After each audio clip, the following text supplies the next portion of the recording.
कल की क्लास में हम लोगों ने डिस्कस कर रहा था फिलोसफी के बारे में। यस जी। कल की यस क्लास सर। में हम लोग फिलोसफी के बारे में डिस्कस कर रहा था, और कल की क्लास में इतनी चर्चा हुई थी कि philo means love and sophia means wisdom, that is the love of wisdom. तो विजडम के बारे में कल की क्लास में हम लोगों ने चर्चा किया था। एंड किसी भी फिलोसफिकल इंटरप्रिटेशंस के लिए विजडम का होना जरूरी है, और जिनके अंदर विजडम होगा वही फिलोसफिकल थॉट, उनके पास फिलोसफिकल थॉट होंगे, वही चीजों को इंटरप्रिटेशंस कर सकते हैं। That is the wisdom is very important to interpretation the things, है ना। दैट्स वाई कल की क्लास में हम लोगों ने विजडम के बारे में चर्चा किया था। फिलोसफी कुछ नहीं है, उस रहस्य की एक खोज है, उसकी एक पड़ताल है। जो रहस्य जैसे ह्यूमन बींग्स के अंदर जब से अंडरस्टैंडिंग हुआ, इनकी कॉग्निटिव डेवलपमेंट्स हुआ, लोग सोचना शुरू किए। आपको मालूम है कि आज से लगभग 15 लाख करोड़ साल पहले ह्यूमन बींग्स की जीवन इस दुनिया में हुआ। देन फिर धीरे धीरे धीरे, मतलब लाखों करोड़ों स्पीसीज है इस दुनिया में, उसमें से सिर्फ एक स्पीसीज ऐसा है जिसमें अंडरस्टैंडिंग का, कॉग्निटिव का, कॉग्निशंस का विजडम है, सिर्फ और सिर्फ वो ह्यूमन बींग्स में। तो जब ह्यूमन बींग्स के अंदर कॉग्निटिव डेवलपमेंट हुआ, विजडम आया, इंटेलिजेंस आया, सोचना शुरू किया, तो हमारे पास जानने की बहुत सारी चीज थी, बहुत सारी रहस्य था। जैसे ये संसार है, संसार के रहस्य कौन है, संसार को किसने बनाया, संसार कैसे बना, संसार कितने बड़ा है, कितनी बड़े हैं संसार, है ना। ह्यूमन बींग्स को लेके था कि हम जन्म क्यों लिए, जन्म के बाद क्या होगा, मृत्यु क्या है, टाइम क्या है, काल क्या है। तो अनगिनत सवाल था, है ना। और वो अनगिनत सवाल का ह्यूमन बींग्स को जवाब चाहिए था, इंसान को जवाब चाहिए था कि ये जो एक रहस्य है, एक न्यूमेरिकल है, आ, जी, एक जो इल्यूजन है, एक्चुअली में रियलिटी में ये दुनिया क्या है, ये संसार क्या है, हमारा जन्म किस पर्पस के लिए आया। तो आप देखेंगे तो लाखों करोड़ों सवाल जो है इंसान के माइंड में, जब वो सोचना शुरू किए तो उनके मन में पनपना शुरू हुआ। तो इन्हीं सवालों का जवाब खोजना, इन्हीं रहस्यों का जवाब खोजना, दैट इज द फिलोसफी, है ना। इन्हीं सवालों का जवाब खोजना, इन्हीं सवालों का जी जवाब को तलाश करना, इन्हीं रहस्यों के जवाब को तलाश करना, दैट इज द फिलोसफी। तो दैट्स वाई द फिलोसोफर अलग अलग इंटरप्रिटेशंस, अलग अलग ऑब्जर्वेशंस, अलग अलग उनकी एनालिटिकल थिंकिंग, उनके लॉजिक के बेस पे उन्होंने दुनिया के सामने अलग अलग इंटरप्रिटेशंस रखा कि ये जो जगत है, ये जो यूनिवर्स है, ये जो इतनी बड़ी ब्रह्मांड है, इनकी रहस्य क्या है, इनकी मिस्ट्री क्या है, इसकी मेरेकल क्या है, इनकी वास्तविकता क्या है, इसकी सच्चाई क्या है। इन सब चीजों के बारे में फिलोसफी आपको आंसर करने का, जवाब देने का पूरी प्रयास करते हैं ना। आप देखिए ये दुनिया, हम जब बचपन में,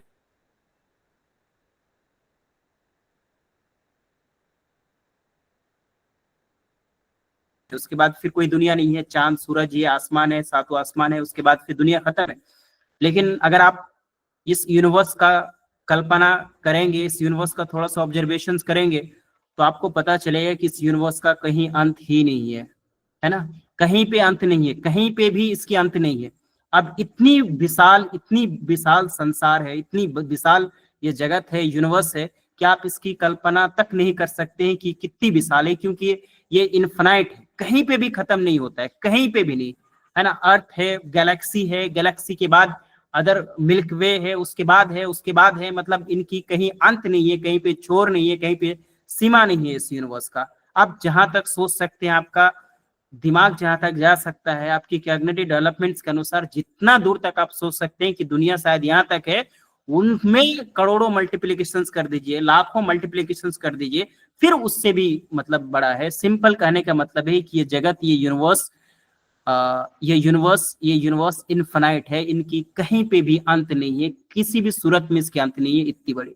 तो इतनी बड़ी यूनिवर्स को, इतना बड़ा यूनिवर्स का क्रिएशन किसने किया, इसको बनाने वाला कौन है, इसको चलाने वाला कौन है, इसको चलाने वाले सत्ता किसके पास है, मेन फिलोसॉफिकल जो आंसर करता है या फिलोसफी की जो तलाश है, ये इस चीज का तलाश है कि इनका सत्ता किनके हाथ में। इतनी बड़ी जगत, इतना बड़ा जगत है ना, इतना बड़ा जगत, इतना बड़ा संसार, जिसका कहीं पे कोई बाउंड्री नहीं है, कोई सीमा नहीं है। जैसे हम अपना देश बोलते हैं ना कि हिंदुस्तान इतना बड़ा है जहाँ पे 140 करोड़ लोग रहता है, इनकी एक सीमा है।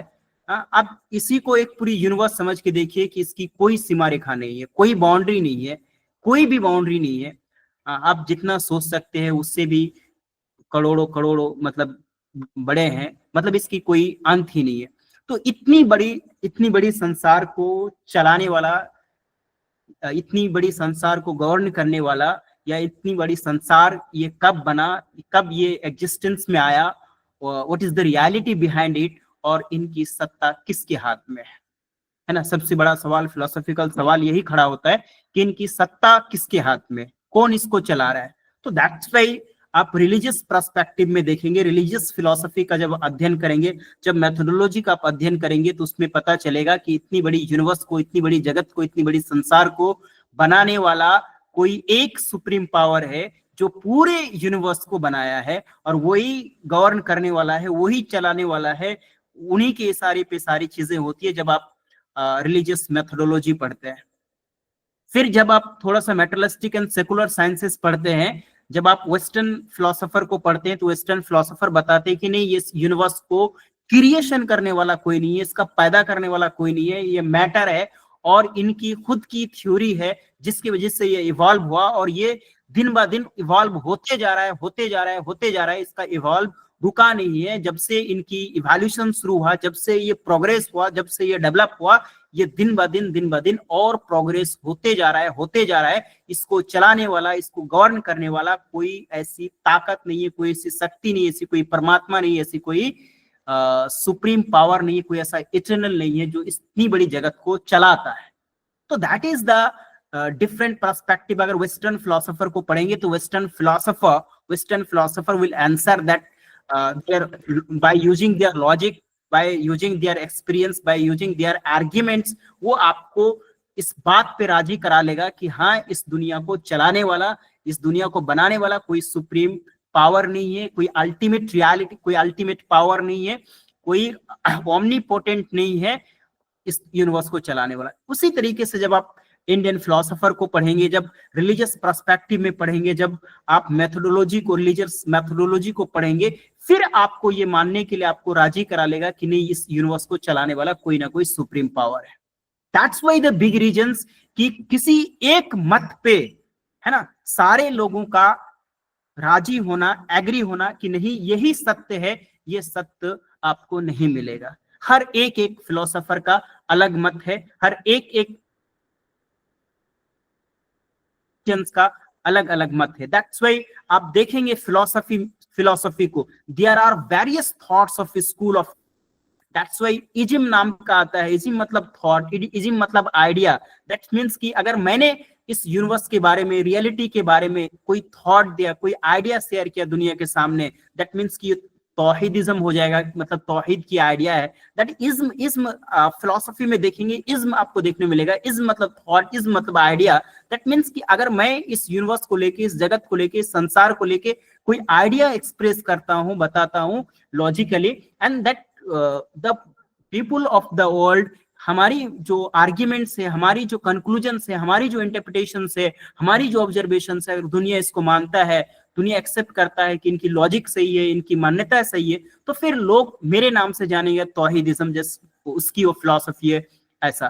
तो इसी तरीके से आप देखेंगे पूरी दुनिया में अलग अलग स्कूल ऑफ थॉट आया है ना। आपने नेचुरलिज्म पढ़ा, आपने आइडियलिज्म पढ़ा होगा, आपने एग्जिस्टलिज्म पढ़े होंगे। इंडियन कॉन्टेक्स्ट में आपने सांख्या, योगा, तत्व मीमांसा, पूर्व मीमांसा, Vedanta, there is a various philosophical thought according to this philosopher, this philosophic school of thought, अलग अलग स्कूल ऑफ थॉट का अलग अलग इंटरप्रिटेशन है ना। हर किसी के अनुसार रियलिटी अलग है, हर किसी स्कूल के अनुसार रियलिटी अलग है, हर ह्यूमन बींग्स के अनुसार रियलिटी अलग अलग है ना। दैट्स व्हाई किसी एक पॉइंट में, जस्ट किसी एक पॉइंट में या एक मत में पूरी दुनिया के लोग राजी हो जाए, ऐसा बिल्कुल भी नहीं है। है ना, कि हमने ये जो मैंने एक वर्ड यूज किया कि रहस्य की खोज, है ना, हमने वर्ड यूज किया कि ये रहस्य की खोज, फिलॉसफी क्या है, रहस्य की खोज। तो रहस्य की जो खोज है, इसके जो आंसर मिलते हैं, इसकी जो इंटरप्रिटेशन है, हर फिलोसोफर के अनुसार, हर स्कूल ऑफ थॉट के अनुसार अलग अलग रहस्य है। तो हमें फिलॉसफी में बस इन चीजों को जानना है कि लाइक सांख्य फिलॉसफी इस जगत के बारे में, इस संसार के बारे में, रियलिटी के बारे में, एग्जिस्टेंस के बारे में क्या कहता है, उनकी क्या सोच है, उसकी क्या आइडिया है, उसकी क्या थॉट है, उसकी क्या फिलोसॉफिकल इंटरप्रिटेशन है। जस्ट हम उसकी फिलोसॉफिकल इंटरप्रिटेशंस को अंडरस्टैंड करने की कोशिश करेंगे, समझने की कोशिश करेंगे। आइडियलिज्म हम लोग पढ़ेंगे तो आइडियलिज्म इस संसार के बारे में, इस जगत के बारे में, ये जो फिलोसॉफिकल रहस्य है, इनके बारे में आइडियलिज्म क्या इंटरप्रिटेशंस करता है, क्या उनका कंक्लूजन है, वो कहां तक पहुंचता है, बस वो कहां तक पहुंचा, उनकी स्टडी कहां तक है, उनकी थॉट कहां तक है, उनकी आइडिया क्या कहता है, बस इन चीजों को हम आइडियलिज्म में पढ़ेंगे। उसी तरीके से नेचुरलिज्म में पढ़ेंगे, उसी तरीके से हम सांख्य में पढ़ेंगे, उसी तरीके से हम योगा में पढ़ेंगे। तो सिंपली मीन्स कि हम जो स्कूल ऑफ थॉट आ चुके हैं, हम उसकी इंटरप्रिटेशंस को पढ़ेंगे, उनकी थॉट को पढ़ेंगे, उसकी आइडिया को पढ़ेंगे कि उसकी आइडिया क्या था इस जगत को लेके, इस संसार को लेके। ये सन्नो है ना। आपको लगेगा कि फिलोसफी के, मैंने स्टार्टिंग में कहा कि फिलोसफी रहस्य का आंसर करता है, रहस्य की तलाश करता है। कोई रहस्य तक, मतलब सब अपने अपने अकॉर्डिंग अपने रहस्य तक पहुंचा है, लेकिन सभी का मत एक ही जगह हो ये संभव नहीं है। कोई कहता है कि सुप्रीम पावर है, कोई स्कूल ऑफ थॉट कहते हैं कि सुप्रीम पावर है, भगवान है, अल्लाह है, ईश्वर है, जिन्होंने इतनी बड़ी संसार को बनाया। फिर दूसरा फिलोसोफर कहते हैं कि नहीं, ऐसी कोई सुप्रीम पावर नहीं है, ऐसा कोई अल्टीमेट रियलिटी नहीं है, ऐसा कोई ओमनीपोटेंट नहीं है, ऐसा कोई सर्वोपरि नहीं है, ऐसा कोई पालनहार नहीं है जो इस यूनिवर्स को बनाया। तो there is a different interpretations by different philosopher, है ना जी। that's why एक फेमस फिलोसोफर ने कहा था कि I know that I know nothing. जब फिलोसॉफिकल स्टडी इन्होंने कर रहा था, सुकरात is a very famous scholar, very famous philosopher also, सुकरात ने। तो सुकरात की जो अध्ययन रहा, सुकरात की जो इंटरप्रिटेशंस रहा, सुकरात की फिलोसफी आपने पढ़ी होंगी, सुकरात की साइंस आपने पढ़ी होगी, सुकरात के बारे में आप बेहतर तरीके से जानते हैं, राइट। तो उन्होंने कहा कि I know that I know nothing, मैं बेहतर तरीके से जानता हूं कि मैं कुछ नहीं जानता हूं। मतलब जितना भी आप फिलोसॉफिकल स्टडी करें, आपको अंत में मालूम चलेगा कि मैंने कुछ भी नहीं जाना। जिस रहस्य की आप तलाश कर रहे थे, उस रहस्य के बारे में आपके पास कुछ भी नहीं है। जैसे कल की क्लास में मैं जब आपसे पूछ रहे थे, तो आप में से कोई कह रहा था कि सर, कोई स्कॉलर बोल रहे थे, कोई बहुत बड़ा व्यक्ति बोल रहा था कि फिलोसफी में आपको स्टडी करके कुछ ज्यादा मिलने वाला है नहीं, है ना। दैट मीन्स कि रिजल्टेंट आपको नहीं मिलता। तो दैट्स वाई सुकरात भी वही कहता है कि I know that I know nothing, मैं कुछ नहीं जानता, मैं बेहतर तरीके से जानता हूं कि मैं कुछ नहीं जानता।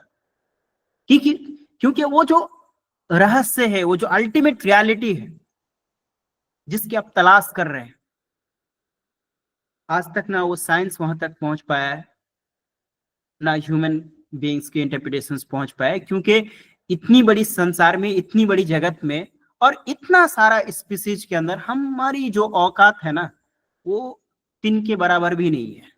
आपको मैंने रियलाइज करने बोला ना कि संसार कितनी बड़ी, आप रियलाइज करके देखिए, इसकी कोई सीमा रेखा नहीं है। हो सकता है कि इतनी बड़ी संसार में, इतनी बड़ी जगत में, इतनी बड़ी यूनिवर्स में हमारे जैसा अर्थ, इनफाइनाइट अर्थ हो सकते हैं। इनफाइनाइट मतलब 2-4 अर्थ नहीं बोल रहे हैं ना, 5 अर्थ नहीं बोल रहे हैं, 1 करोड़ अर्थ नहीं बोल रहे हैं, 20 करोड़ अर्थ नहीं बोल रहे हैं ना, 1 ट्रिलियन अर्थ नहीं बोल रहे हैं, मतलब इनफाइनाइट अर्थ भी हो सकते हैं। क्योंकि ये संसार इतनी बड़ी है ना, इनफाइनाइट अर्थ हो सकते हैं, और इनफाइनाइट अर्थ में इनफाइनाइट पर्सन हो सकते हैं। ये जो अर्थ है, हम जहां पे रह रहे हैं, यहाँ पे कितने हम लोग रह रहे हैं, है ना, 2 बिलियन 3 बिलियन लोग रह रहे हैं यहाँ पे। हाँ, ये जो हमारी अर्थ है, 3 हिस्सा पानी है, उसमें एक हिस्सा आपका क्या कहते हैं, सॉइल है, उस सॉइल में भी पहाड़ है, ये है, वो है, उसमें से हम लोग कुछ लोग रहते हैं यहाँ पे। और इतनी बड़ी संसार है, तो इतनी बड़ी संसार में हमारी जो औकात है बहुत कम है। और हम इस दुनिया के बारे में जी अगर अंडरस्टैंड करना चाहे, समझना चाहे, तो अगर ये यूनिवर्स, अगर ये दुनिया अगर इतनी बड़ी है, तो हमारा फिलोसोफर, हमारी साइंस 3 के बराबर भी अभी तक खोज नहीं कर पाया है ना, समझ नहीं पाया इस दुनिया को। और ना ही जिस तरीके से ये संसार इन्फिनाइट है, इसी तरीके से इसको समझना भी इन्फिनाइट है ना, क्योंकि इनकी इतनी विशालताएं, इतनी विशालकाएं हैं, इतनी लार्ज है, you can not understand that what is the reality, कि इनका एग्जिस्टेंस क्या है। तो दैट्स व्हाई सुकरात ने बिल्कुल सही कहा कि I know that I know nothing, and Descartes कहता था कि I think therefore I am. ये भी फिलोसॉफिकल थॉट है कि मैं सोच रहा हूं कि हमें बनाने वाला कौन है, हम इस दुनिया में आने, इस दुनिया में क्यों आए, इस संसार की रियलिटी क्या है। तो मैं जब सोचता हूं तब मुझे हमारी एग्जिस्टेंस के बारे में पता चलता है। अगर मैं सोचना बंद कर दूं, अगर मैं सोचूं नहीं, कोई गौर फिक्र नहीं करूं, तो फिर मुझे किसी भी चीज के बारे में कुछ भी नहीं पता चलेगा। तो दैट्स व्हाई डिस्कार्टे कहता है आई थिंक देयरफॉर आई एम। आप सोचेंगे तभी आपको ये जो इतनी सारी जो सारी जो फिलोसॉफिकल थॉट, इतनी सारी इंफॉर्मेशन, इतनी सारी नॉलेज, ये आया सिर्फ और सिर्फ इसी बात के लिए कि आप सोचते हैं। इसलिए आपने सोचा तो फिर आपको पता चला कि ये जो यूनिवर्स है ये इनफाइनाइट है, इसकी कहीं पे खत्म नहीं है।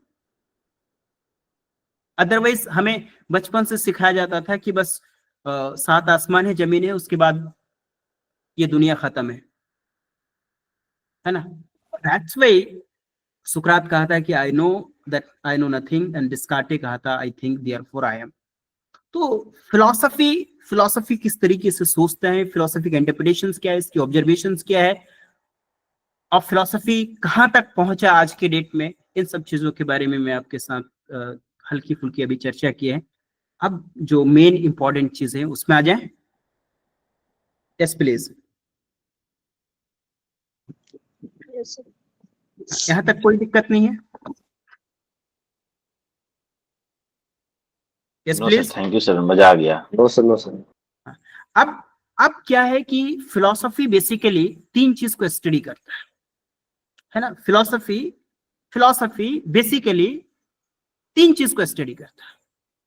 एक चीज जो स्टडी करता है फिलॉसफी, एक जो इंटरप्रिटेशंस करता है फिलॉसफी, वो कि what is the reality, what is the reality, what is the real existence, what is the reality, है ना। रियलिटी क्या है, एंड ये जो रियलिटी है वो किसी भी चीज की रियलिटी हो सकती है। लाइक दैट हम इस जीवन में आए, इस संसार में आए, हमारी क्या रियलिटी है।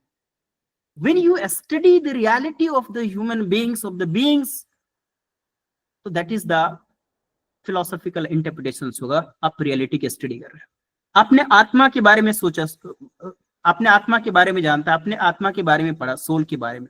सोल की रियलिटी क्या है, इनके बारे में जब स्टडी करेंगे तो दैट इज फिलोसॉफिकल का एक ब्रांच। तो फिलोसफी का जो एक ब्रांच है वो सिर्फ स्टडी करता है किस चीज का, सिर्फ वो स्टडी किस चीज का करता है, what is the reality, what is the reality of existence, है ना। एग्जिस्टेंस का रियलिटी क्या है, उसकी सच्चाई क्या है, उनके बारे में स्टडी करता है। लाइक दैट ना, ये जगत है, ये संसार है। अब ये संसार की सच्चाई क्या है, रियलिटी क्या है, इसका क्रिएशन करने वाला कौन है, ये कैसे बना, हाउ इट बिकम, ये वजूद में कैसे आया, है ना। कैसे आया, आप भी सोचते होंगे ना समटाइम्स कि ये कैसे आ गया, है ना। आज से मतलब अरबों ईयर, मतलब 90 ट्रिलियंस या करोड़ ट्रिलियंस ईयर्स पहले क्या था, क्या कुछ यहाँ पे था या नहीं था, नहीं था। फिर उसके बाद सडनली कैसे आ गया, कोई सुप्रीम पावर लाया होगा, तो सुप्रीम पावर कैसे। तो that is the what is the reality of that things when you think about the universe, कि हाउ इट बिकम, कैसे ये संसार आया, देन फिर स्पीसीज कैसे आया, जानवर कैसे आए, हम कैसे आए। तो जब रियलिटी की आप स्टडी करेंगे, हाँ जी, जब रियलिटी की स्टडी करेंगे तो ये फिलोसफी का एक ब्रांच है जो रियलिटी की स्टडी करता है, और उस ब्रांच को क्या बोलते हैं, उस ब्रांच को क्या बोलते हैं, मेटाफिजिक्स बोलते हैं। उस ब्रांच को क्या बोलते हैं, उस ब्रांच को क्या बोलते हैं, मेटाफिजिक्स बोलते हैं, है ना। जी, उस ब्रांच को क्या बोलते हैं? मेटाफिजिक्स बोलते हैं। दैट इज द मेटाफिजिक्स क्या करता है? Theory of reality, that means the study of the nature of ultimate reality and it involves speculations about the nature of the existence। ये किस चीज की स्टडी करता है? अल्टीमेट रियलिटी क्या है किसी भी चीज की, चाहे वो यूनिवर्स की हो, चाहे वो ह्यूमन बींग्स की हो, चाहे वो आपकी लाइक दैट की आत्मा की हो, चाहे वो परमात्मा की हो, किसी भी चीज की जब आप रियलिटी की स्टडी करेंगे, रियलिटी की स्टडी करेंगे, तो दैट इज द, ये किस ब्रांच के दायरे में आएगा? किस ब्रांच के दायरे में आ जाएगा जी? किस ब्रांच के दायरे में आ जाएगा जी? मेटाफिजिक्स में, है ना। तो मेटाफिजिक्स क्या है? Metaphysics is the branch of philosophy which deals with the study of the reality of things, है ना। चीजों की रियलिटी का स्टडी करता है। जो भी चीज इस दुनिया में एग्जिस्टेंस में है या एग्जिस्टेंस में नहीं है, उन चीजों का स्टडी करना। Like that God, like that ईश्वर, भगवान, रियलिटी में ये एग्जिस्ट करता भी है कि एग्जिस्ट नहीं करता है? तो to study about the existence of God, Allah, ईश्वर, that is the branch of philosophy, and which branch of philosophy will study it? कौन सा ब्रांच होगा? कौन सा ब्रांच होगा जी? मेटाफिजिक्स। मेटाफिजिक्स, है ना। हमारे सामने बहुत, जैसे टाइम है ना। टाइम एक बहुत बड़ा रहस्य है ना। टाइम जो हम लोग टाइम जो बोलते हैं ना, जो काल जो बोलते हैं ना, है ना, आपको लगता है कि 24 घंटा है ना। It is very arbitrary, it is assumption, it is made for by the human beings that we have calculated that time कि ये 24 आवर की मॉर्निंग से लेके फिर मॉर्निंग तक 24 आवर होता है। It is not like that, है ना। How can you calculate that time, है ना, और what is the reality of that time, how it started and when it will become end, है ना। You can not easily to understand the time. It is really a mystery, है ना। ये एक रहस्य है टाइम, काल, है ना। तो ये टाइम की रियलिटी क्या है? क्या हम टाइम के पीछे जा सकते हैं? क्या हम टाइम के आगे जा सकते हैं? ना, हॉलीवुड की मूवी आपने देखे होंगे, है ना। टाइम मशीन जनरेट किया, करोड़ों साल पहले चला गया, करोड़ों साल पीछे चला गया। तो क्या हम जा सकते हैं टाइम के पीछे, है ना। तो the philosopher, the scientist will try to understand the reality of the time. What is the real existence of time? क्या हम जा सकते हैं लाखों साल पहले? क्या हम जा सकते हैं लाखों साल पीछे जाके हम चीजों को देख सकते हैं?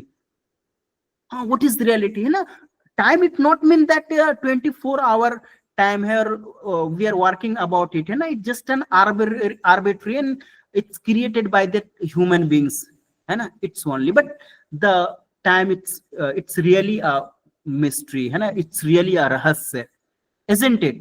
So when you study and you interpret the time, and it is a branch of philosophy. And which branch of philosophy? It is a branch of metaphysics, isn't it? Are you getting my point? Yes or no? Yes, please. Yes, sir. Yes. Yes, sir, yes. Physics जो metaphysics है, हाँ, Meta means होता है beyond, है ना। Meta means होता है beyond. Physics मतलब जो चीजें एग्जिस्टेंस में है, जो चीजें सराउंडेड में है ना, उसके बियॉन्ड स्टडी करना। दैट मीन्स कि उसकी अल्टीमेट रियलिटी का स्टडी करना, that is the metaphysics. And the metaphysics को आप दो कैटेगरीज में डिवाइड कर सकते हैं, एक ऑन्टोलॉजी और एक कॉस्मोलॉजी, है ना। एक ऑन्टोलॉजी जी, एक ऑन्टोलॉजी और एक क्या? कॉस्मोलॉजी, है ना। एक ऑन्टोलॉजी और एक ऑन्टोलॉजी और एक cosmology. Yes please. Yes, sir. Ontology and cosmology. Yes, ontology किसी भी चीज की, हाँ, ऑन्टोलॉजी क्या करता है कि किसी भी चीज की एग्जिस्टेंस है या एग्जिस्टेंस नहीं है उसकी स्टडी करता है ना जी। किसी भी चीज की एग्जिस्टेंस है या एग्जिस्टेंस नहीं है उस चीज की स्टडी करता है। लाइक दैट भगवान खुद में एक रहस्य है, ईश्वर खुद में एक रहस्य है, गॉड खुद में एक रहस्य है, अल्लाह खुद में एक रहस्य है। तो जब आप इसकी स्टडी करेंगे, जब आप इसका इंटरप्रिटेशन करेंगे कि उसका एग्जिस्टेंस है, the existence of God, the existence of nature, the nature of the time, क्या इन सब चीजों का एग्जिस्टेंस है, द एग्जिस्टेंस ऑफ एलियंस। हाँ, तो जब किसी भी चीज की एग्जिस्टेंस का स्टडी करेंगे, जैसे फॉर आत्मा, है ना, आत्मा का एग्जिस्टेंस है, हाँ, किसी ने आत्मा को देखा, किसी ने आत्मा को छुआ, किसी ने आत्मा को शरीर से निकलते हुए देखा।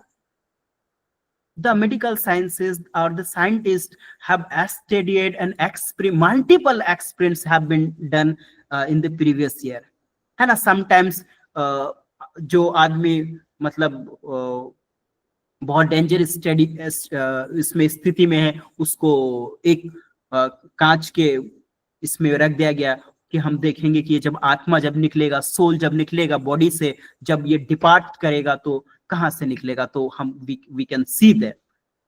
बट किसी ने भी आत्मा को ऑब्जर्व नहीं किया, किसी ने आत्मा को रियलाइज नहीं किया। तो ये जो आत्मा है, हाँ, ये जो सोल है, क्या रियलिटी में ये एग्जिस्ट करता है? क्या इसकी एग्जिस्टेंस है? तो जब आप किसी भी चीज की एग्जिस्टेंस पे सवाल करेंगे, किसी भी चीज की एग्जिस्टेंस की स्टडी करेंगे, तो उसको हम लोग क्या बोलेंगे? ऑन्टोलॉजी बोलेंगे। चाहे वो टाइम का हो, चाहे वो गॉड का हो, चाहे वो घोस्ट का हो, चाहे वो आपका आत्मा का हो, है, इन सब चीजों का, चाहे वो परमात्मा का हो, इन सब चीजों की एग्जिस्टेंस के बारे में जब स्टडी करेंगे, एग्जिस्टेंस के बारे में जब इंटरप्रिटेशंस करेंगे, तो इसको हम लोग ऑन्टोलॉजी बोलेंगे, है ना। मेटाफिजिक्स बोलेंगे, बट मेटाफिजिक्स के अंदर स्पेशली पर्टिकुलरली जब हम सिर्फ एग्जिस्टेंस पे सवाल खड़ा करें या सिर्फ एग्जिस्टेंस के बारे में स्टडी करें, तो that is called the ontology. Are you getting my point? Yes और नो? Yes sir. यस, है ना। देन कॉस्मोलॉजी मींस कि जो हमारा फिनोमिनल वर्ल्ड है ना, जो हमको रियलिटी में एग्जिस्ट करता है, हमको दिखता है, जिसको हम टच कर रहे हैं ना, छू रहे हैं, ये जो हमारी दुनिया ना, चांद, सूरज, तारे, सैयारे, ये जो गैलेक्सी है, अर्थ है, ये दैट इज द यूनिवर्स, जो फिजिकल वर्ल्ड है ना, हमारे लिए फिजिकल है। हम इस चीज को ऐसा परसीव कर रहे हैं, ये फिजिकल है। फिलोसोफर का तो अलग अलग कहना है, वो बोल रहे हैं कि नहीं, दुनिया में कोई ऐसी चीज नहीं है जो फिजिकल है, जिसको आप टच कर सकते हैं, जिसको छू सकते हैं, ऐसा कुछ नहीं है, कोई कॉन्क्रीट चीज नहीं है।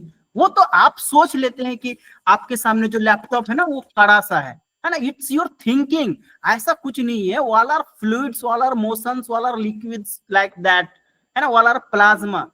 हाँ, ऐसा मतलब सोच के देखिए, आपको लगा होगा ना कि आप जिस चौकी में, जिस कुर्सी में बैठे हुए हैं, जिस टेबल में बैठे हुए हैं, वो कॉन्क्रीट है, उसको छू सकते हैं। हाँ, साइंस कहता है कि नहीं नहीं, ऐसा कुछ नहीं है, ऐसा कोई कॉन्क्रीट नहीं है। फिलोसफी कहता है कि ऐसा कोई कॉन्क्रीट नहीं है।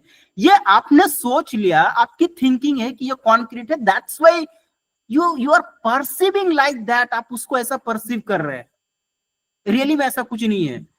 हाँ, आपने फिजिक्स में वो चैप्टर आपने पढ़ा होगा, आइंस्टीन जिसने बात किया था,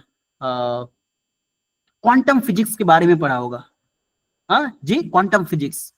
तो क्वांटम फिजिक्स भी यही बताता है कि दुनिया में हर चीज मोशन में है, हर चीज मोशन में है। वो आप बस परसीव कर रहे हैं कि हाँ, टेबल कॉन्क्रीट रूप में है, यहाँ पे है। हाँ, क्वांटम फिजिक्स कहता है कि everything is fluid, everything is motion, कोई भी चीज अस्थिर नहीं है। हाँ, सब। हर रियलिटी में अगर आप जब उसको टुकड़े टुकड़े करके देखेंगे ना, चीजों को जब स्टडी करेंगे ना, अकॉर्डिंग टू साइंसेस स्टडी करेंगे ना, तो किसी भी चीज को टुकड़े कर लीजिए, लास्ट में आपको मिलेगा इलेक्ट्रॉन, प्रोटॉन और न्यूट्रॉन, है ना। आपने बेसिक साइंस बचपन में पढ़ा होगा, क्लास 8 9th में आपने वो डेफिनेशंस पढ़ा होगा कि everything is made up of जी, everything is made up of जी एटम, है ना, everything is made up of atom.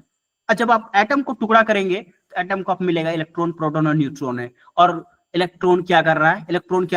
Revolve कर रहा है। इलेक्ट्रॉन क्या कर रहा है? मोशन कर रहा है। तो नेचर में, ओरिजिन में ही क्या है? ओरिजिन में क्या है? इसका मोशन है। That's why all things are in motion, है ना। बट तो ये जो फिनोमिनल वर्ल्ड है, जिसको हम परसीव कर रहे हैं by our idea, by our thought, by our perceiving, है ना, तो ये जो वर्ल्ड है, जो फिनोमिनल वर्ल्ड है, जब इसकी ओरिजिन का हम स्टडी करेंगे, इसकी इवैल्यूएशंस का स्टडी करेंगे जी, इनका फेट ऑफ द यूनिवर्स का जब हम स्टडी करेंगे, तो इसको हम लोग क्या बोलेंगे? कौन सी स्टडी बोलेंगे? कॉस्मोलॉजी बोलेंगे, है ना। इसको क्या बोलेंगे? कॉस्मोलॉजी, है ना। ये एग्जिस्टेंस में है, हमें दिख रहा है, महसूस कर रहे हैं, हम छू रहे हैं, सब कर रहे हैं, बट उनकी रियलिटी क्या है ना। जैसे साइंस स्टडी करके पहुंच गया कि रियलिटी ये है कि ये मोशन में है, हाँ एकदम मोशन में चल रहा है, हमको लग रहा है कि हमारे पास टेबल ऐसा एकदम एक शेप में है और वो परमानेंट शेप है, इट इज नहीं, ये मोशन कर रहा है ना। और ये फिलोसोफर भी बहुत साल पहले फिलोसोफर ने ही बता दिया था, है ना, बहुत सारे फिलोसोफर ने बता दिया था कि दुनिया में कोई चीज स्थिर नहीं है, कोई चीज स्टेडी नहीं है ना, all things are in motion, all things are in fluid. तो दैट्स व्हाई जब आप चीजों की ओरिजिन के बारे में, उनकी इवैल्यूएशंस के बारे में जी स्टडी करेंगे तो उनको हम लोग क्या बोलेंगे, उसको क्या बोलेंगे, कॉस्मोलॉजी Cosmology. है ना, उसको हम लोग क्या बोलेंगे, कॉस्मोलॉजी बोलेंगे। Isn't it? Are you getting my point? Yes or no? जी Yes, sir. Yes okay. तो ऑन्टोलॉजी में एग्जिस्टेंस का, रियलिटी ऑफ एग्जिस्टेंस क्या है, एग्जिस्टेंस की स्टडी करेंगे, तब हम लोग ऑन्टोलॉजी की, जैसे गॉड की एग्जिस्टेंस है या नहीं, टाइम का एग्जिस्टेंस है कि नहीं, आत्मा का एग्जिस्टेंस है कि नहीं, हाँ उनके बारे में जब स्टडी करेंगे, किसी भी चीज की एग्जिस्टेंस के बारे में स्टडी करेंगे तो उसको ऑन्टोलॉजी बोलेंगे। और फिर कोई चीज एग्जिस्टेंस में है, लाइक दैट ये यूनिवर्स है, इस यूनिवर्स का रियलिटी क्या है, ओरिजिन क्या है, ये शुरू कहां से हुआ, ये इवैल्यूएशन कैसे होता है, इनको पैदा किसने किया, या इससे ट्रांसफर कैसे हुआ, ये बना कैसे, इन सब चीजों की जब अध्ययन करेंगे तो इसको हम लोग क्या बोलेंगे, कॉस्मोलॉजी। मुझे लगता है कि ऑन्टोलॉजी और कॉस्मोलॉजी क्लियर है। Isn't it? Are you getting my point? Yes. तो ब्रांच, यस, तो ब्रांचेज ऑफ फिलोसफी में एक जो मेजर ब्रांच है द मेटाफिजिक्स, ये रियलिटी का स्टडी करता है। देन जो दूसरा ब्रांच है फिलोसफी का, जो एक और अध्ययन करता है, दैट इज द एपिस्टेमोलॉजी। जी दूसरा क्या है, हाँ जी दूसरा क्या है, एपिस्टेमोलॉजी है ना, एपिस्टेमोलॉजी। एपिस्टेमोलॉजी मींस कि to study the sources of knowledge, है ना जी, to study the sources of knowledge, है ना। हमारे पास डिफरेंट तरह के नॉलेज है ना, लाइक दैट हमने बचपन से हमने सीखा कि भगवान होता है, ईश्वर होता है, अल्लाह होता है, जो इस पूरी दुनिया को बनाया, 7 आसमान है, 7 जमीन है, ये है वो है, हमने सब चीज पढ़ा। तो ये जो नॉलेज हमारे पास आता है उसकी सोर्सेस क्या है, नॉलेज की रियलिटी क्या है, नॉलेज का ऑथेंटिसिटी क्या है, नॉलेज की वैलिडिटी क्या है, कौन सा वैलिड नॉलेज है, कौन सा वैलिड नॉलेज नहीं है, जी how to get that knowledge, what is the sources of knowledge, what is the reality of knowledge. जब आप नॉलेज का इंटरप्रिटेशंस करेंगे, नॉलेज का क्रिएशंस के बारे में सोचेंगे, है ना, नॉलेज की सत्यता की जांच करेंगे, है ना, नॉलेज की रियलिटी का जांच करेंगे, तब इसको कौन सा फिलोसफी के ब्रांच के अंदर रखिएगा, कौन सा फिलोसफी के ब्रांच के अंदर रखिएगा, ये एपिस्टेमोलॉजी। एक सेकंड। तो ये हो जाएगा आपका, किसके अंदर हो जाएगा, जी एपिस्टेमोलॉजी, है ना जी, ये हो जाएगा आपका। Hello Yes. हाँ, तो एपिस्टेमोलॉजी है ना, राइट, क्या है एपिस्टेमोलॉजी, है ना। एपिस्टेमोलॉजी सिंपली दैट, क्या कि द नेचर ऑफ नॉलेज, है ना, या द सोर्सेस ऑफ नॉलेज, या टू स्टडी अबाउट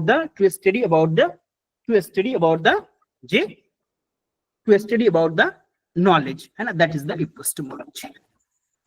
हमारे पास देखिए बहुत तरह के नॉलेज आते हैं, कई हमने लॉजिकल रीजनिंग में भी पढ़ा था, there are 6 sources of knowledge according to the Indian philosophy, according to the Nyaya philosophy, right, है ना। We have studied or not, we have already studied about the nature and sources of knowledge in logical reasoning. तो आप कहां से आप knowledge gain करेंगे, और उस नॉलेज की रियलिटी क्या है, नॉलेज की सत्यता क्या है, नॉलेज को गेन करने का तरीका क्या है, नॉलेज को गेन करने का अप्रोच क्या है, तो ये हम लोग एपिस्टेमोलॉजी में बात करेंगे, राइट, यस नो जी। दैट्स व्हाई आप नेचुरलिज्म पढ़ेंगे तो नेचुरलिज्म में आपको बताया कि नॉलेज को गेन करने का अप्रोच क्या है, नॉलेज को गेन करने का मेथोडोलॉजी क्या है, कौन सा नॉलेज सत्य नॉलेज है, कौन सा रियल नॉलेज है। आइडियलिज्म पढ़ेंगे, आइडियलिज्म में अलग बताएगा, सांख्य फिलोसफी पढ़ेंगे, सांख्य फिलोसफी अलग बताएगा। मुझसे पूछेंगे कि अकॉर्डिंग तौहीदिज्म के according how to get the fact knowledge, how to get that valid knowledge, तो मैं आपको अलग बताऊंगा। यस नो जी, कि किस नॉलेज में आपको विश्वास करनी चाहिए, कौन सी नॉलेज विश्वास नहीं करनी, कौन सा sources of knowledge that is the right way to get that right knowledge. तो दैट इज एपिस्टेमोलॉजी। एपिस्टेमोलॉजी इसकी अध्ययन कर, नॉलेज का अध्ययन जो एपिस्टेमोलॉजी फिलोसफी का ब्रांच करता है। Isn't it? Are you getting my point? Yes और नो? जी सर। तो epistemology, epistemology, that is concerned with the nature, source and limits of the knowledge, including the nature of the truth, belief and justifications of the knowledge. तो that is the epistemology. Epistemology में दो term याद रखिएगा, that is the priori and post priori, है ना? priori knowledge and post priori. Statement में कई बार ये priori and post priori, posteriori actually में पोस्टेरियरी एंड प्रायरी कई बार एग्जाम में पूछा गया। आपने क्वेश्चन भी करता होगा तो आपको देखने को मिला होगा, या फिर अभी नहीं आया होगा तो आपको जरूर ये देखने को मिला होगा, प्रायरी एंड पोस्टेरियरी ये स्टेटमेंट में रहता है, कई बार ऑप्शंस में भी रहता है, कई बार कॉन्सेप्ट्स भी पूछा जाता है। Isn't it? Are you getting my point? Yes और नो? यस जी सर। हाँ, ये जो प्रायरी नॉलेज है ना, प्रायरी नॉलेज उस तरह का नॉलेज होता है जिसके लिए आपको किसी भी तरह का एविडेंस देने की कोई जरूरत नहीं है। हाँ, आपने बोल दिया दैट मीन्स कि उनको एक्सेप्ट कर लिया जाएगा, दैट इज एन प्रोपोजिशन, वो एक्सेप्टेबल है। उनके लिए आपको किसी भी तरह का जी, उसके लिए आपको किसी भी तरह का एविडेंस, किसी भी तरह का साक्ष्य, किसी भी तरह का बेस आपको पेश करने की कोई जरूरत जी, कोई जरूरत नहीं है। तो इस तरह के नॉलेज को क्या बोलेंगे? Prior knowledge.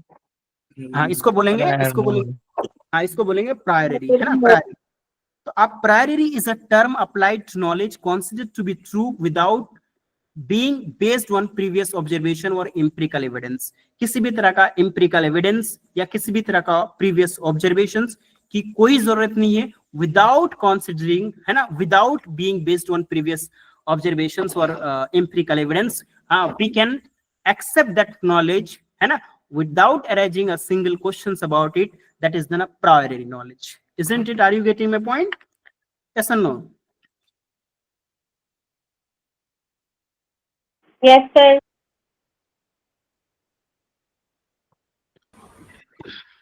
Like now, give a simple example like that कि all bachelors are unmarried, है ना? all bachelor are unmarried.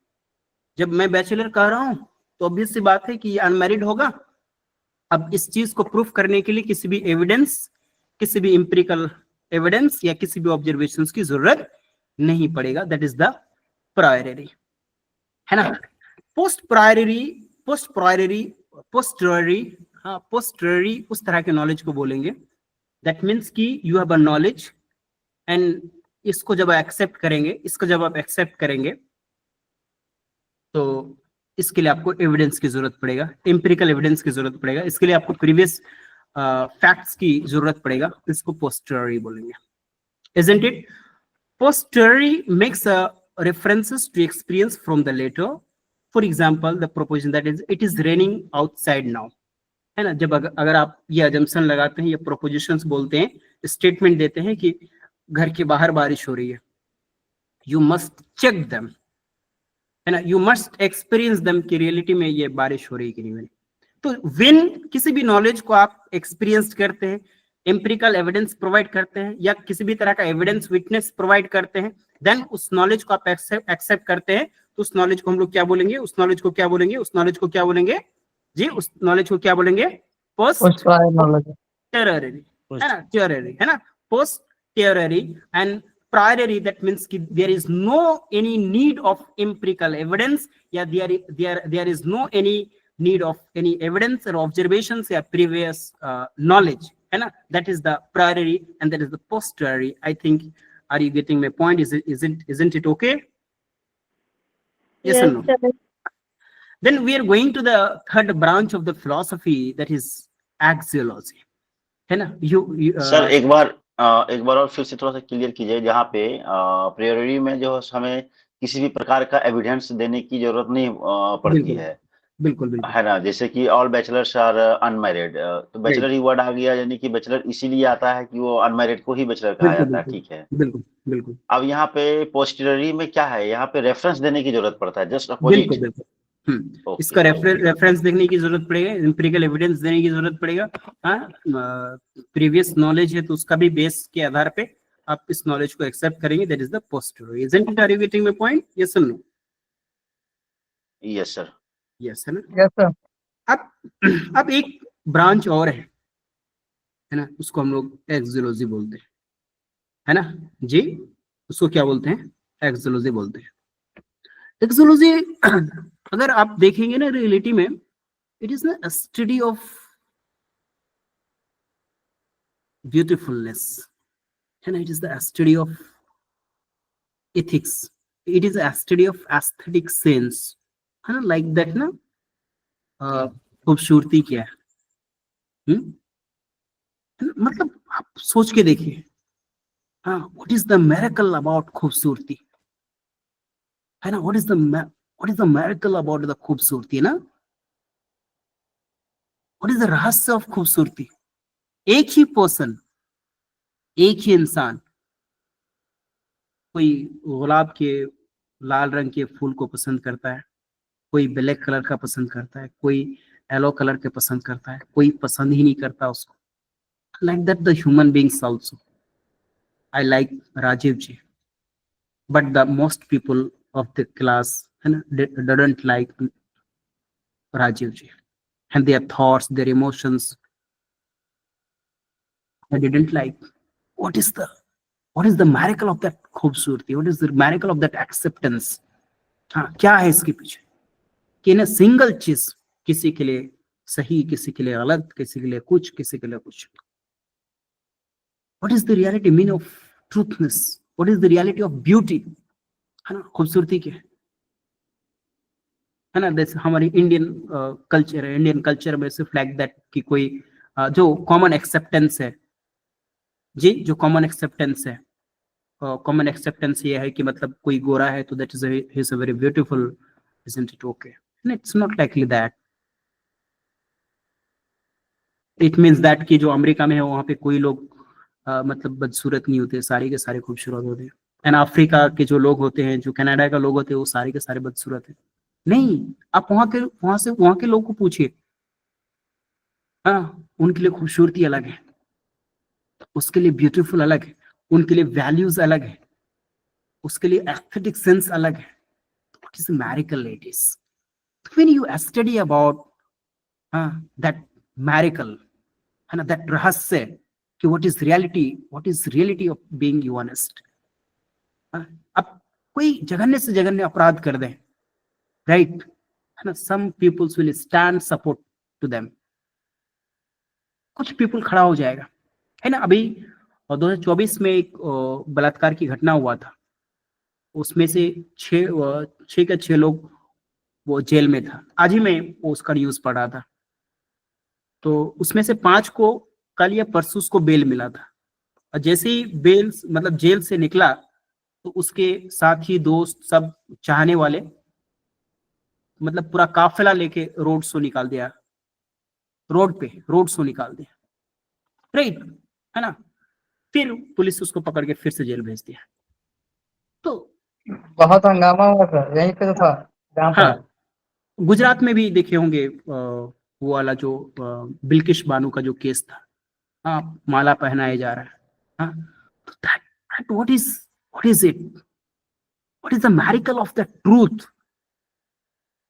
सच्चाई हर इंसान के लिए अलग अलग है ना। ऑनेस्टी हर इंसान के लिए अलग अलग है, ब्यूटीफुल हर इंसान के लिए अलग है। मतलब इट्स रियली एक मैरिकल है, एक रहस्य है जिसको स्टडी करना जरूरी है, नहीं जी। तो इसका स्टडी करना जरूरी है। तो जब आप इसकी स्टडी करेंगे तो ये फिलोसफी के कौन से ब्रांच के अंदर आएगा जी? फिलोसफी के कौन से ब्रांच के अंदर आएगा जी? एक्सोलॉजी। एक्जियोलॉजी सर। एक्जियोलॉजी। फिलोसफी, एक्जियोलॉजी, है ना। What is right, what is wrong, है ना, जैसा भी मैंने बताया। अब देखिए, बलात्कार की घटना को अंजाम दिया, जघन्य अपराध है, इतनी बड़ी कृतज्ञ है, राइट। अब उसके सपोर्ट में बहुत लोग आ गया, हाँ, उनके लिए सच्चाई अलग है। अभी हमारी पहलगांव में अटैक हुआ, पाकिस्तानों के लिए सच्चाई अलग है, हमारे लिए अलग है ना। तो that is it's become a miracle, है ना। गुड क्या है, बैड क्या है, हाँ, ऑनेस्ट क्या है, एस्थेटिक क्या है, वैल्यूज क्या है। तो जब आप इन रहस्यों के बारे में स्टडी करेंगे, इसको जानने की कोशिश करेंगे कि what exactly it is, what is the reality of it, हाँ, तो ये कौन सा ब्रांच के अंदर आ जाएगा, कौन सा ब्रांच के अंदर आ जाएगा, एक्सोलॉजी के अंदर आ जाएगा। Isn't it? Are you getting my point? Yes or no? जी, हाँ जी, hello, yes sir. Yes sir, ये रियलिटी को जानेगा। यस, है ना। किसकी किसकी सच्चाई की, है ना, राइट की, सच्चाई बैड की, की, हाँ। रॉन्ग की, ब्यूटीफुल की, एस्थेटिक, है ना। सिंपली बोले to study the aesthetic sense, है ना, टू स्टडी द एस्थेटिक, है ना। एस्थेटिक मतलब खूबसूरती होता है ना, ये है ना, सब्जेक्टिव हो जाएगा सर। है ना, वैल्यूज का, हाँ, ये जो अब्स्ट्रैक्ट चीजें है ना, तो दैट इज द एक्सियोलॉजी। तो ये 3 ब्रांच ऑफ फिलोसफी है। दुनिया के किसी भी स्कूल ऑफ थॉट को उठा के ले लेंगे, किसी भी स्कूल ऑफ थॉट को, चाहे वो आइडियलिज्म हो, चाहे वो नेचुरलिज्म हो, चाहे वो सांख्य हो, चाहे वो योगा हो, चाहे वो वेदांता फिलोसफी हो, चाहे वो इस्लामिक फिलोसफी हो, चाहे वो हिंदुइज्म फिलोसफी हो, चाहे वो सिखिज्म हो, कोई भी फिलोसफी है, सारे फिलोसफी में हमें सिर्फ कितने चीज को समझना है, कितने चीज को समझना है, कितना चीज को समझना है, 3 चीज को समझना है ना। क्या क्या क्या क्या, मेटाफिजिक्स को, एपिस्टेमोलॉजी को, और एक्सोलॉजी, है ना। जी, मतलब कोई भी हम आइडियलिज्म पढ़ेंगे तो आइडियलिज्म, जैसे हम लोग आइडियलिज्म स्टडी करेंगे तो आइडियलिज्म इस यूनिवर्स के बारे में, इस संसार के रहस्य के बारे में, इस जगत के रहस्य के बारे में आइडियलिज्म क्या कहता है, ठीक है। जैसे हम नेचुरलिज्म में आएंगे तो नेचुरलिज्म में पढ़ेंगे, नेचुरलिज्म इस संसार के रहस्य के बारे में, इस संसार की रियलिटी के बारे में, एग्जिस्टेंस के बारे में, गॉड के एग्जिस्टेंस के बारे में नेचुरलिज्म क्या कहता है। फिर नेचुरलिज्म नॉलेज के बारे में क्या कहता है, फिर नेचुरलिज्म एस्थेटिक वैल्यू के बारे में क्या कहता है, वैल्यूज के बारे में क्या कहता है। तो हर फिलॉसफी में will try to understand the 3 मतलब aspect of the study, that is the 3 branches of study. क्या क्या है वो, क्या क्या है, क्या क्या है जी, एपिस्टेमोलॉजी और एक्सोलॉजी, एपिस्टेमोलॉजी और एक्सोलॉजी। Isn't it? Are you getting my point? Yes sir. अब जो हमें स्टडी करना है, ये जो स्लाइड आपको दिख रहा होगा, ये स्लाइड इससे पहले भी आपके साथ शेयर किया गया था जब हम लोग इंडियन लॉजिक की इंडियन लॉजिक में डिस्कस कर रहे थे, तो ये स्लाइड्स आपको देखने को मिला था। फिर इसकी जरूरत हमें अभी फिर से होगा। इंडियन फिलॉसफी और वेस्टर्न फिलॉसफी, हाँ, अगर आप फिलॉसफी को थोड़ा सा क्लासिफाइड करेंगे जी,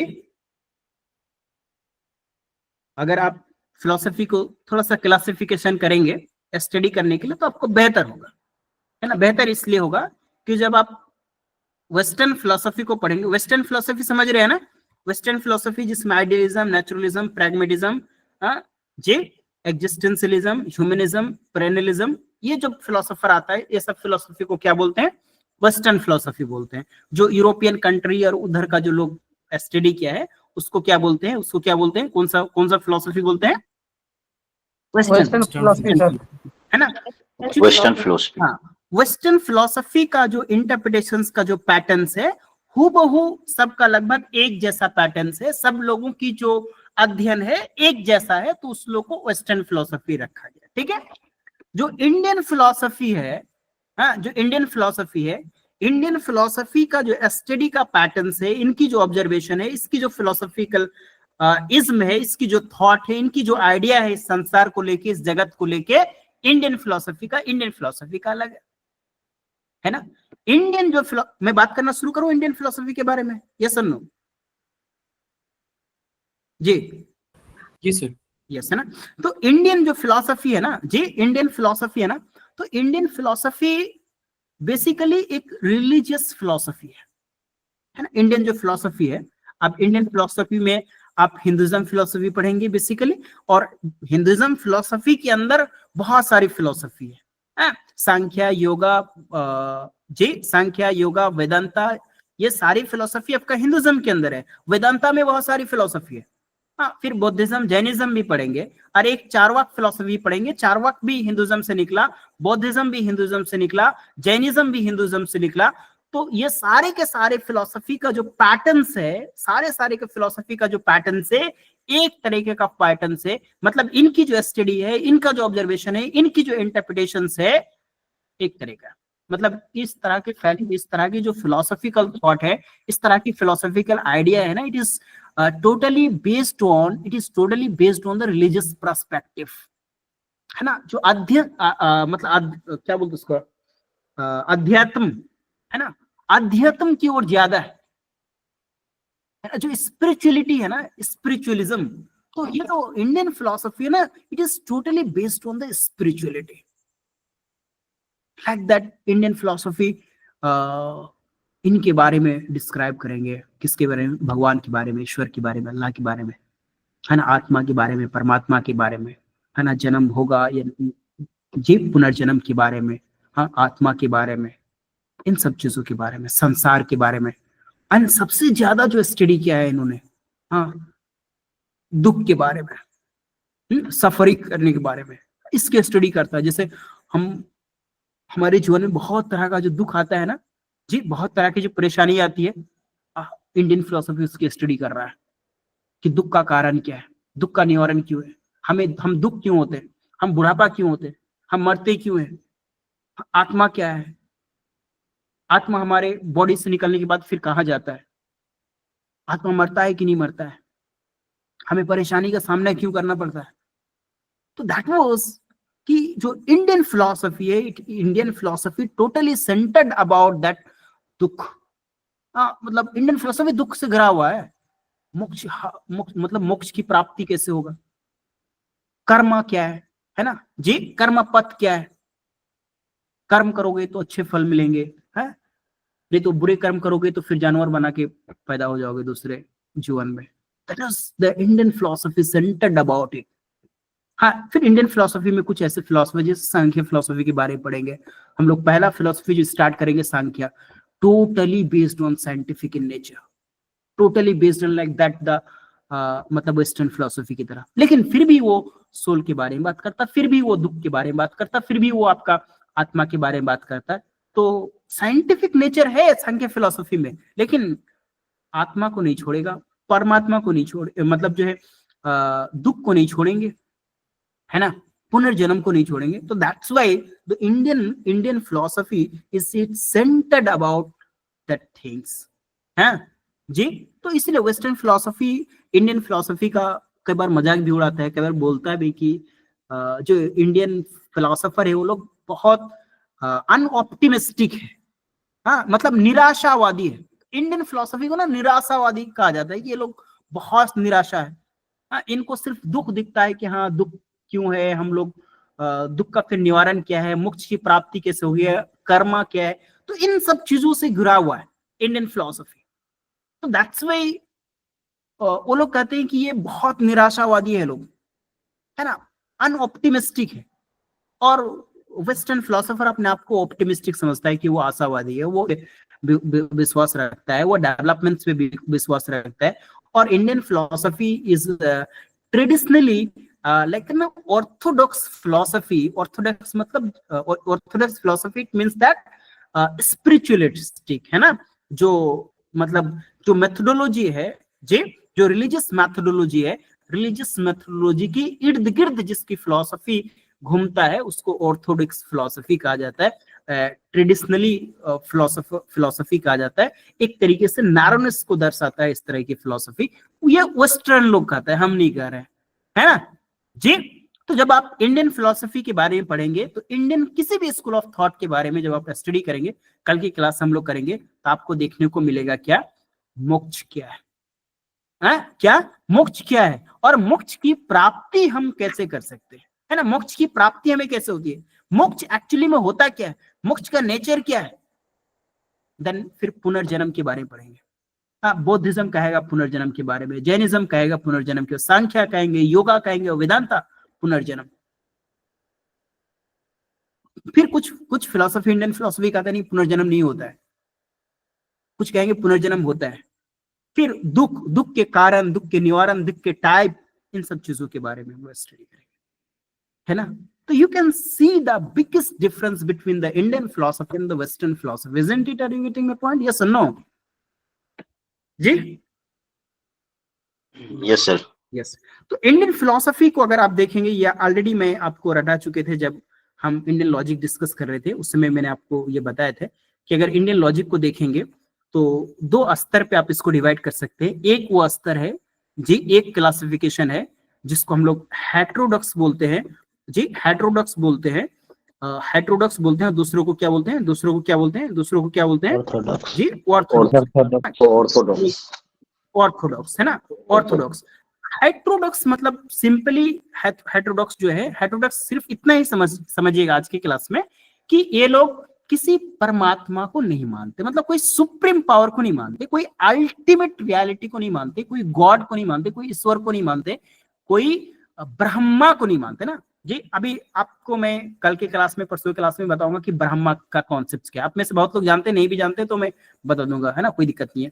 तो जो ब्रह्मा का जो कॉन्सेप्ट है ना, according to that heterodox philosophy, ये किसी ब्रह्मा को नहीं मानते, किसी ईश्वर को नहीं मानते, किसी अल्लाह को नहीं मानते। वो नहीं मानते कि इस दुनिया को बनाने वाला कोई ओमनीपोटेंट है ना जी, कोई सर्वोपरि है, ये लोग नहीं मानता। तो इसको क्या बोलते हैं? इसको क्या बोलते हैं? इसको क्या बोलते हैं? इसको क्या बोलते हैं? हेटेरोडॉक्स बोलते हैं, है ना। ये लोग वेदास के नॉलेज को नहीं मानता, है ना। ये लोग किसको नहीं मानता? इसको क्या, किसको नहीं मानता? वेदास के नॉलेज को, वेदास के नॉलेज को जी नहीं मानता है ना। वेदास के नॉलेज को नहीं मानता। वेदास के नॉलेज को बोलते हैं ये आर्बिट्ररी है, या जम्पशन बेस्ड है। ये लोग नहीं मानता इसको। हाँ, तो इसमें से कौन कौन नहीं मानता? बौद्धिज्म, जैनिज्म और चार्वाक, है ना। कौन कौन? बौद्धिज्म, जैनिज्म और चार्वाक। इसमें 3 फिलोसफी है, याद रखिएगा, कई बार एग्जाम में पूछा जाएगा। ऑर्थोडॉक्स में 6 फिलोसफी है या 6 स्कूल ऑफ थॉट है जो ये मानता है कि Vedas are the primary sources of knowledge, मतलब वेदास में जो लिखी हुई चीजें हैं, वेदास में जो इंफॉर्मेशन है, वेदास में जो नॉलेज है, वो ये 6 फिलोसफी मानते हैं। और ये कहीं ना कहीं जो भगवान का, गॉड का, ईश्वर का जो कॉन्सेप्ट है उसको भी मानता है। इनमें से कोई सांख्य फिलोसफी रिजेक्ट करता है, लेकिन सांख्य फिलोसफी का जो ओरिजिन है वो एक्सेप्ट भी करता है, लेकिन अंततः संख्या उनको रिजेक्ट करता है। लेकिन जो वेदास है, जो वेदास को मानता है, वेदास के नॉलेज को मानता है, वेदास के नॉलेज को एक्सेप्ट करता है, इसको क्या बोलते हैं? इसको कौन सा फिलोसफी बोलते हैं? कौन सा स्कूल ऑफ थॉट बोलते हैं जी? क्या बोलते हैं इसको जी? ऑर्थोडॉक्स, है ना। तो ऑर्थोडॉक्स टोटल कितने हैं? ऑर्थोडॉक्स टोटल कितने हैं जी? 6 है। क्या क्या? सांख्या, न्याय, वैशेषिका, योगा, पूर्व मीमांसा और वेदांत। यही 6 है। क्या क्या है? सांख्या, न्याय, वैशेषिका, योगा, पूर्व मीमांसा और वेदांत, है ना। There are 6 school of orthodox in Hinduism philosophy. ये 6 है: न्याय, वैशेषिका, सांख्या, योगा, पूर्व मीमांसा और Vedanta. And the heterodox are 3: Jainism, Buddhism और चार्वाक, है ना, और चार्वाक। ठीक है, तो आज की क्लास में इतना ही रखेंगे। अभी तो मैं सोच रहा था कि और घिस देंगे, 12% चार्ज बचा हुआ है, लाइट भी अभी तक नहीं आई है। तो कोई नहीं, नया टॉपिक भी है, और ये नया टॉपिक अभी 1 घंटा लगेगा इस नए टॉपिक में। तो कल की क्लास में हम लोग स्टार्ट करेंगे इसको, द थ्योरी ऑफ कॉजेशन के बारे में पढ़ के आइएगा। इसमें 7 कार्यवाद क्या है। हाँ, अभी आपको ये 4-5 दिन का क्लास जो है सिर्फ और सिर्फ आपको संस्कृत का टर्म आपको देखने को मिलेगा। और हम लोग चूंकि we are going to study the Indian philosophy, it is very interesting, really it is very interesting. और मुझे तो बहुत अच्छा लगता है इंडियन फिलोसफी पढ़ना। वेस्टर्न फिलोसफी बहुत अच्छा लगता है, इंडियन फिलोसफी बहुत अच्छा लगता है, फिलोसफी बहुत अच्छा लगता है ना। तो आप पढ़िएगा, बहुत मजा आने वाला है, लेकिन दिल से पढ़िएगा तब, है ना। वो माइंड सेट्स को हटा दीजिएगा, philosophy is a very boring subject, it's not, है ना। यही तो एक सब्जेक्ट है जो आपको रियलिटी से वाबस्ता कराता है ना, रियलिटी से रूबरू कराता है कि what is the reality of being, yes या नो जी। अदरवाइज क्या है, प्लस बी का होल स्क्वायर, है ना। एनसीईआरटी के बारे में जान लीजिए, यूजीसी के बारे में जान लीजिए, हाँ, कोठारी कमीशन के बारे में जानिए, वो यहाँ तक नहीं पहुंचता है ना। ये जो इमेजिनेशन पावर आपका पहुंच जाएगा फिलोसफी। साइंस से पहले फिलोसफी आया था, आपको पता है, हाँ, साइंस बाद में आया। सबसे पहले कौन आया जी, सबसे पहले कौन आया, फिलोसफी आया, है। Philosophy is the origin of science जी। Because Philosophy is the origin of all because subjects. totally depends on thinking. हाँ, फिलोसफी एक अल्टीमेट तक लेके चला जाएगा, अब साइंस उसके पीछे पीछे जाएगा कि हाँ ये बात सही है कि नहीं। Science is very far from that philosophy, philosophy is the ultimate. हाँ, तो आज की क्लास में हम लोगों ने सिर्फ सबसे पहला हम लोगों ने स्टडी डिस्कस किया कि what is the reality of philosophy, कि फिलोसफी किसको बोलते हैं, फिलोसफिकल स्टडी कैसे होती है, इसके इंटरप्रिटेशंस कैसे होते हैं, कैसे फिलोसोफर एक एंड तक पहुंचते हैं। Then we have studied about the 3 branches of the philosophy, metaphysics, metaphysics we can bifurcate as a ontology and cosmology, and then we have studied about the epistemology and axiology, yes or no, Axiology. Right, है ना। Then फिर हम लोगों ने Indian philosophy के बारे में हल्का फुल्का चर्चा किया, और इंडियन फिलोसफी में फिर हम लोगों ने इंडियन फिलोसफी को 2 कैटेगराइज में डिवाइड किया, एक ऑर्थोडॉक्स में रखा और एक हेटेरोडॉक्स में रखा। ऑर्थोडॉक्स में बौद्धिज्म, जैनिज्म और चार्वाक फिलोसफी को रखा, और ऑर्थोडॉक्स में जी न्याय क्या कहते हैं, सांख्य, योगा, पूर्व मीमांसा और वेदांता फिलोसफी रखे, isn't it? Yes or no? हाँ जी, यस सर। सर कल एक्स्ट्रा क्लास क्वेश्चन लगी है है क्या सर। आपका? सर आपने सर बैचलर का जैसे एग्जांपल दिया था आपने, जी जी, तो मैरिड वाला वो किस में आ जाएगा सर? कोई बैचलर में इसमें ही आ जाएगा, पीरियड में आ जाएगा, कोई पोस्ट पीरियड और पीरियड वाला था ना सर? देखिए, पेरियर में मतलब सिर्फ सिंपल ये है कि उसके कोई भी ऐसा नॉलेज जिसके लिए एविडेंस की जरूरत नहीं पड़ेगा, है ना। Without evidence we can accept it, है ना। तो पेरियरी, ठीक है। पोस्ट पेरियरी जैसे बैचलर हो गया है जी। हाँ, जैसे अपने बैचलर बोले कि बैचलर सर आर मैरिड, हाँ, तो उसके लिए कोई मतलब मैरिड के लिए अगर, हाँ, अगर आप मतलब ऐसा कोई स्टेटमेंट्स बोलिए कि आपको वो लगे, है ना, तो अब उसमें अगर एविडेंस की जरूरत पड़ जाए तो वो आपका पोस्टररी हो जाएगा। जैसे 2 years मतलब बेबी इज चिल्ड्रेन, हाँ, तो obvious सी बात है, हाँ, तो इसके लिए आपको एविडेंस की जरूरत नहीं है, तो वो क्या आपका priority. Are you getting my point? Yes sir, yes. Okay, ठीक है, हम लोग फिर कल की क्लास में चर्चा करेंगे। Okay okay sir. सर कल मॉर्निंग में आपकी क्लास नहीं लगेगी ना? कल मॉर्निंग में क्लास नहीं, मैं घर आया हूँ, आपकी क्लास से 15-20 मिनट पहले मैंने पहुंचा था, तो इसलिए नहीं पॉसिबल है। Okay, thank you sir. Okay sir, okay sir, अस्सलाम वालेकुम। तो अपना इस हिसाब से शेड्यूल कर लीजिएगा अपना मीटिंग, ठीक है। अल्लाह हाफिज। Okay sir. Good night everyone.